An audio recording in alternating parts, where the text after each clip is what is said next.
Tinututukan ng kwento ang buhay ni Wagon. Kahit natural na sa kanya ang martial arts, hindi naman talaga siya interesado rito. Unti-unti siyang lumayo sa pagsasanay hanggang sa isang araw, may babaeng nakakita kung gaano siya kagaling. Dati, isa siyang ganap na bayani, isang mandirigmang walang kapantay. Pero nagbago ang lahat nang makilala niya ang babaeng iyon. Mula sa pagiging alamat, naging isa na lang siyang lalaking habol-habol ang mga kasintahan ni Justin, tinatapon ang dangal niya na parang wala lang. Isang gabi, nakilala ni Wagon ang isang babaeng iba sa lahat. Hindi siya tulad ng mga karaniwang babaeng may interes sa kanya. Pero nauwi ito sa isang matinding pagkakamali, nalasing si Wagon, nawala sa kontrol, at may nagawa siyang hindi mapapatawad. Nasaktan niya ang babae sa pinakamalupit na paraan, at hindi nagtagal, winakasan nito ang sariling buhay. Bilang parusa, ipiniit si Wagon sa loob ng 1 taon. Walang laban, walang kasiyahan, puro walang katapusang pagsasanay. Nakakabagot, pero dahil wala siyang ibang magawa, isinagad niya ang sarili hanggang sa huli. Pagsapit ng 1 taon, umabot na sa ibang antas ang kanyang kakayahan.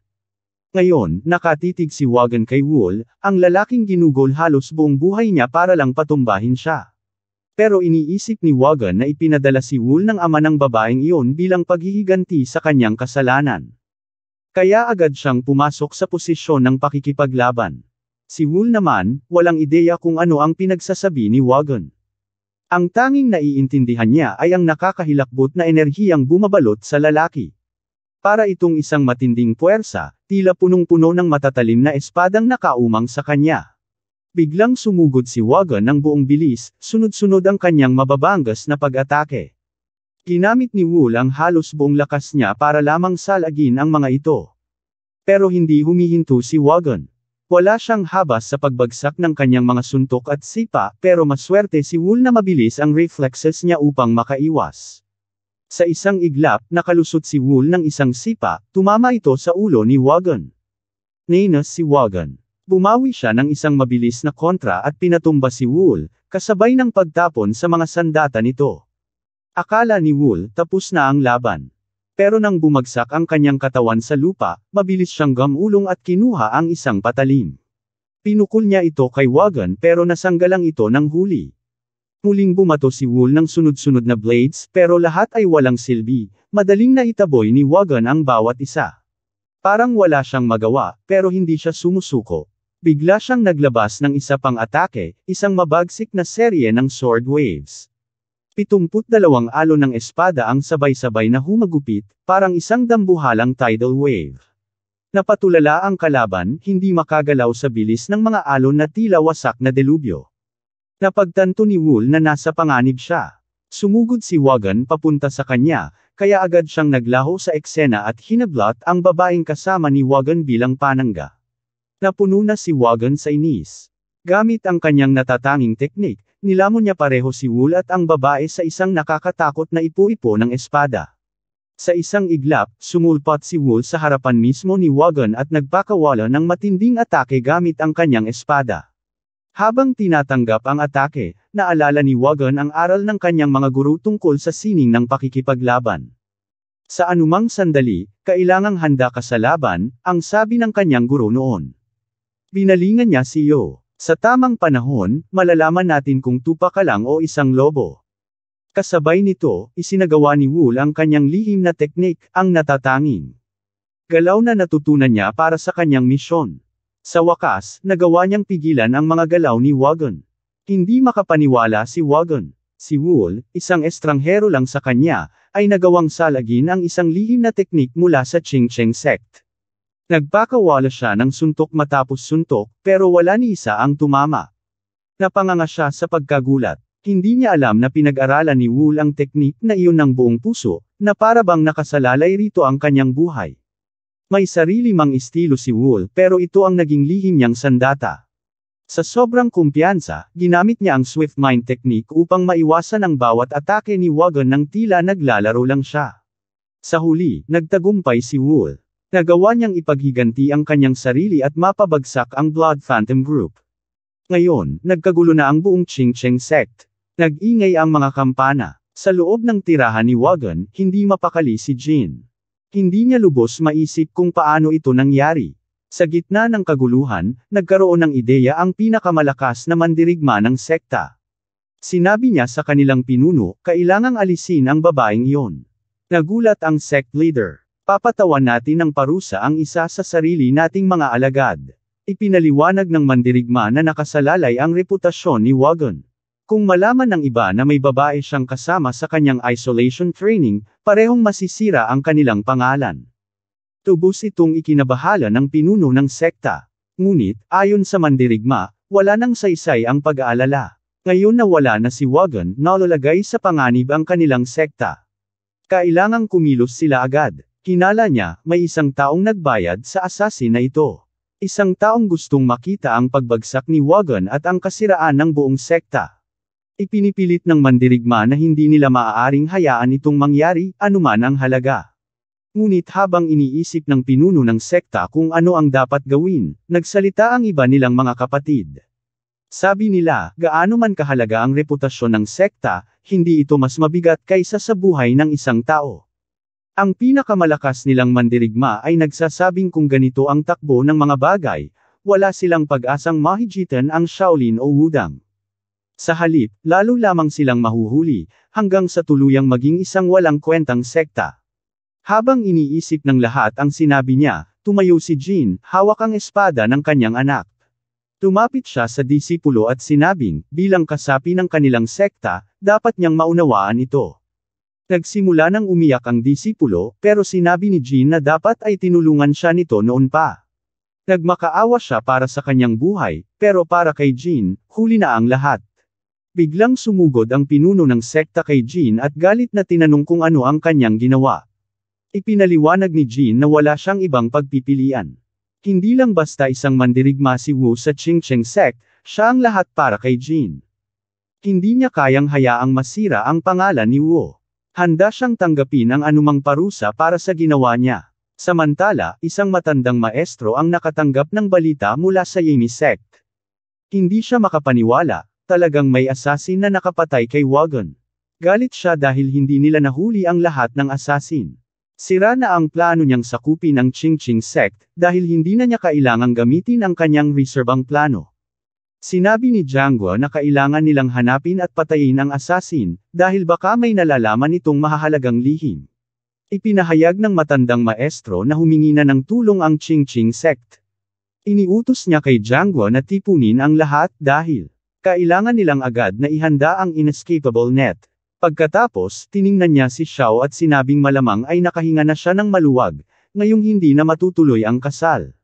Mabilis na sumagot si Sil na hindi siya masaya, dahil nawalan siya ng asawa. Hindi niya sigurado kung iniinsulto siya, pero nanatili siyang kalmado at lumabas ng walang imot. Sa isang liblib na bayan, may isang magsasakang naglalakad sa daan. Nakasalubong niya ang dalawang lalaki na nagbabantay para sa isang kriminal na may malalang kasalanan. Tinanong nila ang magsasaka kung sino siya. Sinabi niyang ang pangalan niya ay Cheo, nakatira siya sa isang kalapit na baryo, at pauwi na siya pagkatapos ng isang araw ng pagtatrabaho sa bukid. Nagtaka ang mga lalaki kung bakit maaga siyang natapos sa trabaho. Ipinaliwanag ni Cheo na natapos na niyang putulin ang mga damo. Pinayagan siyang dumaan, pero habang lumalampas siya, may isa sa kanila na biglang nakaramdam ng kakaiba. Pinatigil nila si Cheo at tinanong kung bakit siya mukhang malinis kahit nagtrabaho siya sa bukid. Naisip nilang kung totoong nagputol siya ng damo, dapat may bakas ito, lalo na sa kanyang karit. Biglang kinabahan ang magsasaka. Inakusahan nila siya ang assassin na pumatay kay Wugan, ayon sa matandang maestro. Nagpasiklab sila ng signal at humingi ng backup. Tama ang hinala nila, siya nga si Wu. Iniutos niyang hulihin siya. Sa wakas, ipinakita ni Wu ang tunay niyang anyo at agad na kumilos. Sa isang iglap, pinabagsak niya ang lahat ng investigador. Matapos ilagay ang pinuno ng grupo sa kanyang lugar, tinitigan niya ito ng matalim. Mabilis siyang naglabas ng kumikislap na tila mahahabang hibla ng lubod na pumalupot sa lalaki, pinigilan at sinakal ito ng walang kahirap-hirap.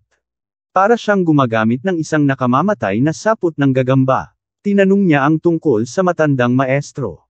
Ipinaliwanag ng lalaki na ang matandang maestro ay kilala bilang Abyss of 9 Calamities, ang pinuno ng Aim sect.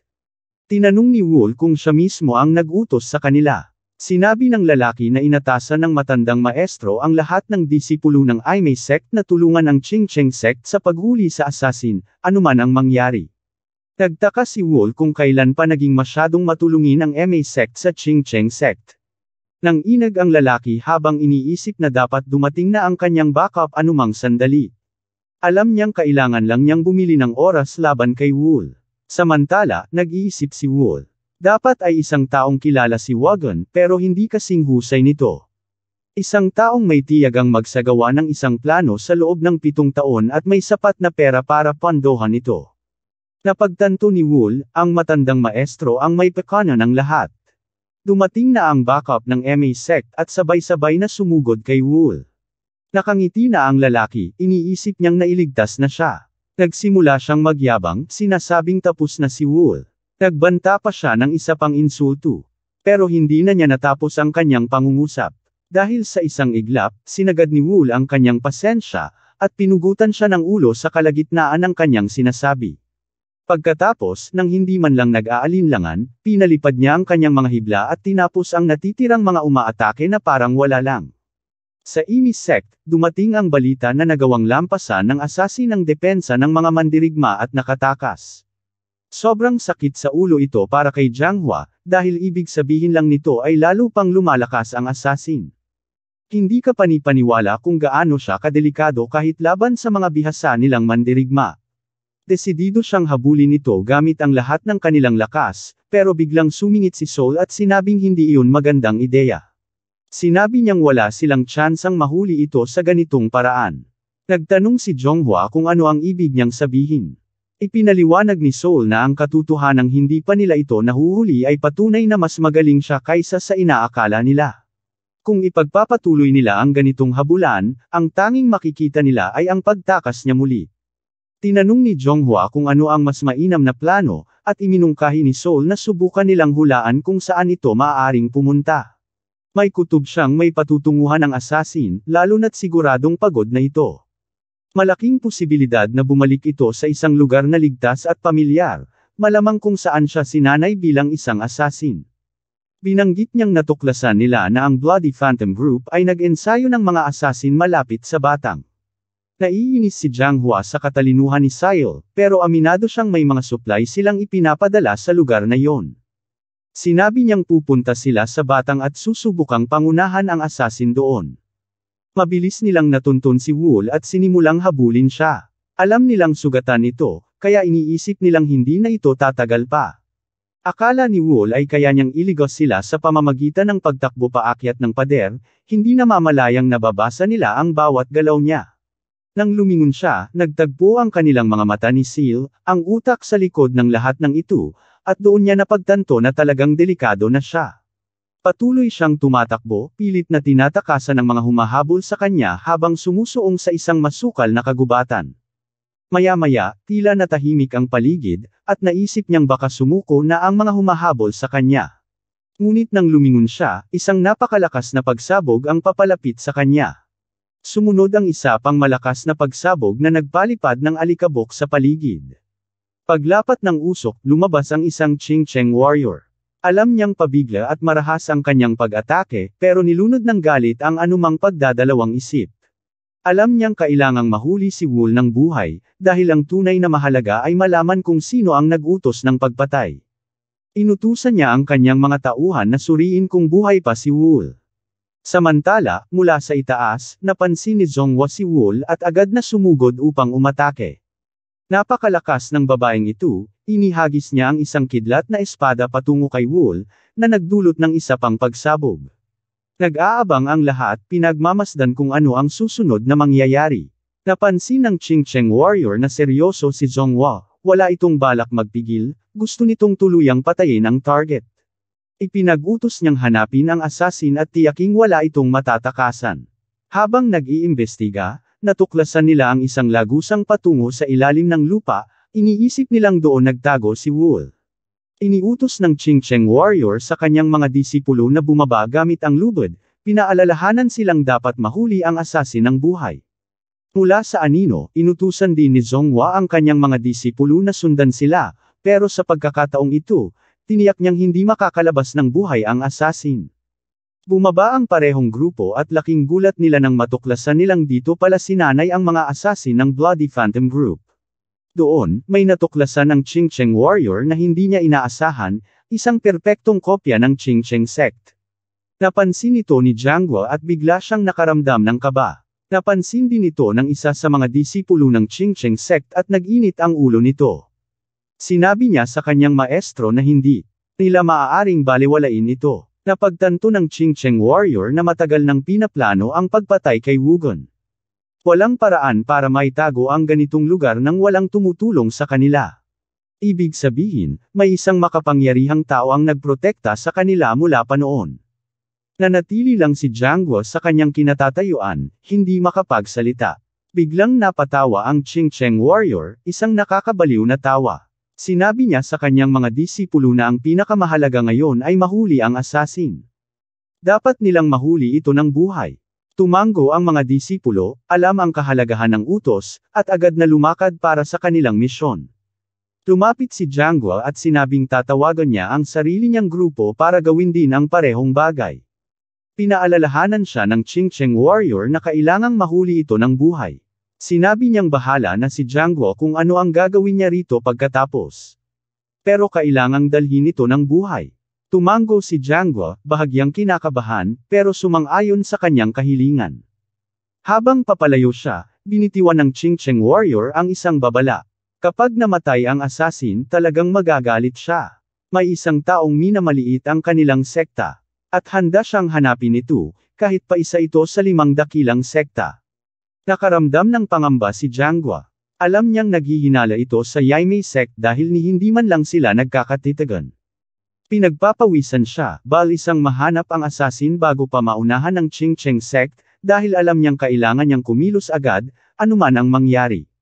Pagpasok ni Xiao sa yungib, agad niyang naramdaman ang matinding panganib. Tugar ito ng mga assassin, at kahit sabik ang lahat na mahuli ang target, alam niyang parehong wala sa liga nila ang 2 sekta sa lugar na ito. Samantala, natagpuan ng Ching Cheng Warrior ang tunay na kuta ng kalaban. Sinusuri niya ang paligid, humahanga sa lawak ng lugar. Habang tinutuklas ang pasilidad, nagsimula siyang magduda na ang mga assassin lang ang nagtayo nito. Hindi niya mauari kung sino ang tumulong sa kanila para makabuo ng ganito kalaking lugar. Sa wakas, narating niya ang pinakahuling silid ng base. Pumasok siya at agad na nagsimulang maghanap ng bakas. Ipinasag niya ang kamay sa dingding at naramdaman ang isang nakatagong pindutan. Napindot ito at nagbukas ng lihim na espasyo sa dingding, kung saan may isang gintong tubo sa loob. Binuksan niya ito at nakita ang mensaheng nasa loob, isang utos para patayin si Wugon. Galit na galit siya, hindi siya makapaniwalang sinira ng kung sino man ang kinabukasan ng Ching Cheng Sect kapalit lang ng 500,000 yang. Punong-puno ng paghihiganti, handa na siyang wasakin ang Bloody Phantom Group. Sa sandaling iyon, napansin niya ang isang mas malaking butas sa dingding malapit sa kanya. Pumasok siya at natagpuan ang isang mesa na may isang libro sa ibabaw nito. Pero hindi ito isang ordinaryong silid, ito ay isang hukay na punong-puno ng libu-libong ahas. Walang pakialam sa panganib, lumapit siya sa mesa at kinuha ang libro. Nalaman niyang ito ay isang manual mula sa kilalang Nine Demon School. Habang binabasa niya ito, napagtanto niyang ang Nine Demon School ay isang pangkat na matagal nang nawala matapos ang War of Heaven and Demons. Habang iniisip niya ito, patuloy pa rin ang paghahanap kay Wu. Samantala, napansin ng ilang disipulo ng Ching Cheng Sect ang mga butil ng bigas sa lupa, pakiramdam nila ay malapit lang si Wu. Pinaalalahanan nila ang isa't isa na mag-ingat, dahil hindi nila alam kung kailan biglang aatake ang assassin. Habang naglalakad sila, may isang disipulong napag-iwanan. Napansin niyang kahit may ilaw, sila, nananatili ang nakakakilabot na kadiliman sa paligid. Doon niya naisip na dapat ay nanatili siyang malapit sa grupo, pero huli na, biglang bumagsak mula sa itaas si Wu at sinakal siya hanggang sa mamatay. Walang nakapansin sa iba dahil nananatili pa rin silang gulat na nagtatago pala sa ilalim ng lupa ang assassin. Isa sa kanila ang nag-isip na baka may ginamit na tusong taktika ang assassin sa laban nila kay Wugon. Hindi niya matanggap na natalo si Wu sa patas na laban, kaya nagpasya siyang kumilos sa sarili niyang paraan. Napansin ng iba ang pagbagsak ng kanilang kasama at agad nilang naisip na nasa tabi lang nila si Wool. May isang lalaki na kinabahan at nagsimulang magpatakbo-takbo sa paligid, pilit na hinahanap si Wool. Maling desisyon iyon, dahil napahiwalay siya at naiwan mag-isa sa dilim. Nagkagulo ang natitirang grupo, naghiwa-hiwalay sa takot, isang pagkakamali na sinamantala ni Wool para isa-isang tapusin sila. Isang disipulo ang nagpaiwan, kunwaring matapang kahit nanginginig na siya sa takot. Sumisigaw siya, hinahamon si Wool na lumabas at harapin siya. Nagdesisyon si Wool na paglaruan siya, pinatay niya ang lahat ng sulo. Sa tindi ng takot, napaihi ang lalaki bago tuluyang lumitaw si Wool mula sa dilim at pinatay siya. Sa kabilang dako, hirap ang natitirang pangkat ng mga disipulo dahil nag-iiwan ng bakas ang kanilang mga yapak sa lupa, kaya nahihirapan silang sundan ang assassin. Si Ming, isang disipulo mula sa Ching-Cheng sect, ay nag-isip. Kung ang tanging nais ni Wool ay makatakas, madali niyang magagawa ito. Ngunit sa halip, tila sinasadya nitong dalhin ang mga kalaban sa lugar kung saan siya pinakamalakas. Naisip ni Ming na dito mismo sa loob ng teritoryo niyang ito, nais lumaban ni Wool. Sabik si Ming na mahuli ang assassin, dahil alam niyang tataas ang kanyang reputasyon sa sekta kung siya ang makakagawa nito. Sinimulan niyang utusan ang iba pang disipulo, pinagsama-sama niya sila sa pares at binigyang babala na huwag mawala ng pagbabantay. Habang naglalakad, hindi niya namalayan na natapakan niya ang isang pressure plate. Napasigaw siya, nagbabala sa lahat na mag-ingat, pero huli na, bumagsak ang isang buhawi ng mga palaasong lumilipad sa kanila. Sinubukan ng mga disipulo na salagin ang mga palaso gamit ang kanilang mga espada, pero napakarami nito, marami sa kanila ang sugatan. Halos hindi makaiwas si Ming, tuluyang nagulat sa patibong na iyon. Abangan ang susunod na kabanata, kung saan mas lalalim ang kwento at mabubuksan ang mga nakatagong sikreto. Hanggang sa muli, manatiling ligtas.